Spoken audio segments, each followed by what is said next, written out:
Capítulo 9.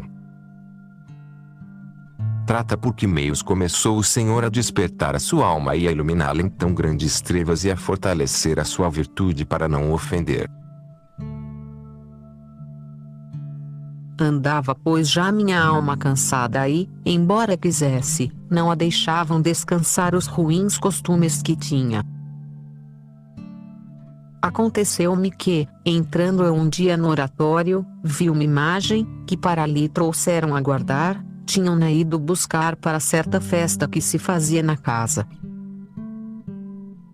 Era a de Cristo muito chagado e tão devota que, ao pôr nela os olhos, toda eu me perturbei por o ver assim, porque representava bem o que passou por nós. Foi tanto o que senti por tão mal lhe ter agradecido aquelas chagas, que o coração, me parece, se me partia e arrojei-me junto dele com grandíssimo derramamento de lágrimas, suplicando-lhe me fortalecesse de uma vez para sempre para não o ofender. Eu era muito devota da gloriosa Madalena e muitas vezes, pensava na sua conversão, em especial quando comungava. Como sabia de certeza que o Senhor estava ali dentro de mim, punha-me a seus pés, parecendo-me que não eram de rejeitar as minhas lágrimas, nem mesmo sabia o que dizia, que muito fazia ele consentindo que eu as derramasse por sua causa, pois tão depressa olvidava aquele sentimento. Encomendava-me aquela gloriosa santa para que me alcançasse perdão. Mas, esta última vez, desta imagem que digo, parece-me que me aproveitou mais, porque estava já muito desconfiada de mim e punha toda a minha confiança em Deus. Penso que lhe disse então que não me levantaria dali até que fizesse o que lhe suplicava. Creio certamente que me aproveitou, porque fui melhorando muito desde então. Tinha eu este modo de oração, como não podia discorrer com o entendimento, procurava representar Cristo dentro de mim e sentia-me melhor. A meu parecer, nos passos onde o encontrava mais só. Parecia-me que, estando só e aflito, como pessoa necessitada, me havia de admitir a mim. Destas simplicidades tinha eu muitas. Em especial achava-me muito bem na oração do horto, ali era o fazer-lhe eu companhia. Pensava naquele suor e aflição que ali tinha tido. Se pudesse, desejaria limpar-lhe aquele tão penoso suor, mas recordo-me de que jamais ousava determinar-me a fazê-lo, pois se me representavam os meus tão graves pecados. Ficava-me ali com ele o mais que me permitiam meus pensamentos, porque eram muitos os que me atormentavam. Muitos anos, a maior parte das noites, antes que adormecesse, quando para dormir me encomendava a Deus, pensava sempre um pouco neste passo da oração do horto, ainda mesmo antes de ser freira, porque me disseram que se ganhavam muitos perdões. Tenho para mim que assim ganhou muito a minha alma, porque comecei a ter oração sem saber que coisa era e já o costume tão assente em mim me fazia não a deixar, bem como de me persignar para dormir. Voltando ao que dizia do tormento que me davam os pensamentos, este modo de proceder sem discurso do entendimento tem isto: a alma há de estar ou com muito ganho ou perdida, digo perdida por não poder considerar. Em aproveitando, aproveita muito, porque é em amar. Mas, para chegar aqui, é muito à sua custa, salvo as pessoas a quem o Senhor quer muito em breve fazer chegar à oração de quietude, e conheço algumas. Para as que vão por este caminho é bom ter um livro para depressa se recolherem. Aproveitava-me também a mim, ver o campo, água ou flores. Nestas coisas encontrava eu memória do Criador, digo que me despertavam e recolhiam e serviam de livro, tal como pensar na minha ingratidão e pecados. Em coisas do céu e em coisas sublimes, era meu entendimento tão grosseiro, que nunca jamais as pude imaginar até que, por outro modo, o Senhor mais representou. Tinha tão pouca habilidade para representar coisas com o entendimento que, se não era o que via, não me aproveitava nada da minha imaginação, como fazem outras pessoas que se podem servir dela a fim de se recolherem. Eu só podia pensar em Cristo como homem, assim, jamais o pude representar em mim por mais que lesse da sua formosura e visse imagens.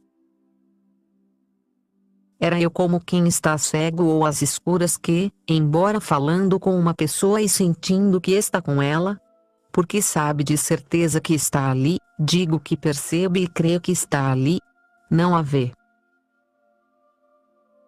Desta maneira me acontecia a mim quando pensava em Nosso Senhor. Por esta razão, era eu tão amiga de imagens. Desventurados os que, por sua culpa, perdem este bem.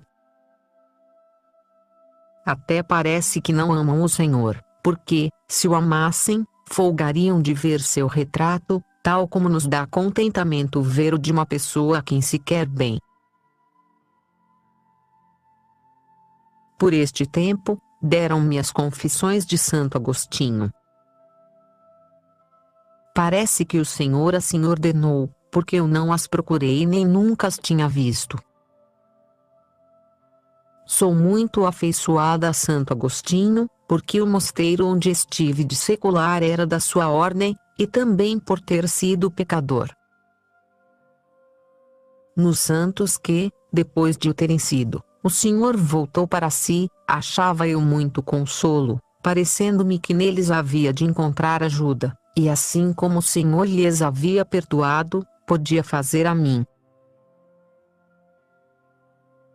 Uma coisa me desconsolava, como disse, a eles, o Senhor só uma vez havia chamado e não voltavam a cair, a mim eram já tantas, que isto me afligia.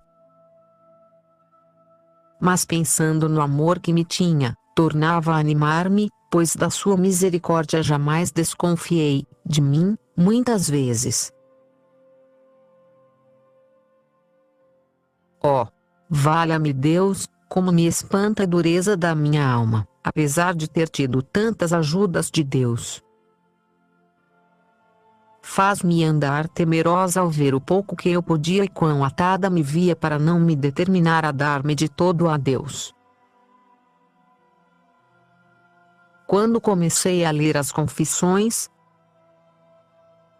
parecia-me ver-me eu ali. Comecei a encomendar-me muito a este glorioso santo. Quando cheguei à sua conversão e li como ouviu aquela voz no jardim, não me parecia senão que o Senhor me falava a mim, de tal modo senti o meu coração. Estive um grande bocado que toda me desfazia em lágrimas, e dentro de mim mesma com grande aflição e fadiga. Oh, o que sofre uma alma, valha-me Deus, por perder a liberdade que havia de ter de ser senhora, e que tormentos padece. Eu me admiro agora como podia viver em tanto tormento. Seja Deus louvado, que me deu vida para sair de morte tão mortal. Parece-me que a minha alma ganhou tantas forças da divina majestade, que deve ter ouvido meus clamores e ter tido dó de tantas lágrimas. Começou a crescer em mim a disposição de estar mais tempo com ele e a tirarem-se-me dos olhos as ocasiões, porque, uma vez afastadas estas, logo voltava a amar sua majestade. Bem entendia eu, a meu ver, que o amava, mas não compreendia em que consiste o amar deveras a Deus, como o devia entender. Parece-me que não acabava eu de me dispor a querê-lo servir, quando Sua Majestade começava a tornar-me a mimosear. Não me parece senão que, o que os outros procuram com grande trabalho adquirir, instava o Senhor comigo para que eu o quisesse receber, dando-me já, nestes últimos anos, gostos e regalos. Suplicar eu que mos desse, ou ternura ou devoção, jamais a isso me atrevi, só lhe pedia que me desse graça para não o ofender e perdoasse meus grandes pecados. Como os via tão grandes, nem sequer ousava advertidamente desejar regalos ou gostos. Muito, achava eu, fazia sua piedade, e na verdade fazia-me muita misericórdia consentindo-me diante de si e trazendo-me à sua presença, pois bem via que, se ele tanto o não procurasse, eu por mim não iria. Só uma vez na minha vida me recordo de lhe prezir gostos, estando com muita aridez e, como adverti no que fazia, fiquei tão confusa, que a mesma pena de me ver tão pouco humilde, me deu o que me atrevera a pedir. Bem sabia que me era lícito pedi-los, mas parecia-me sê-lo para os que estão dispostos, tendo procurado com todas as suas forças o que é verdadeira devoção, ou seja, não ofender a Deus e estar prontos e determinados para todo o bem. Achava que aquelas minhas lágrimas eram mulheris e sem força, pois não alcançava com elas o que desejava.